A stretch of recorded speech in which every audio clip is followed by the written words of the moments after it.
என்னோட winning player பார்த்தீங்கன்னா அந்த அண்ணா. என்னோட வின்னிங் பிளேயர் பார்த்தீங்கன்னா அந்த அக்கா. வாங்க யார் ஜெயிக்கிறவங்க பார்க்கலாம். ஜெயிக்கிறவங்களுக்கு 100 ரூபா கேஷ் ப்ரைஸ் இருக்கு.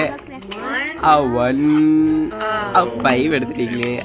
1 2 3 ராகதா 5 1 2 3 1000 எடுத்துட்டீங்க.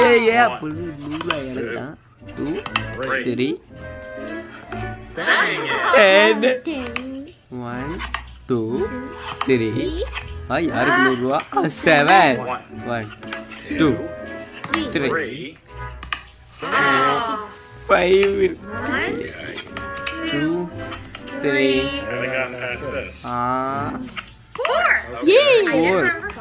5 6 7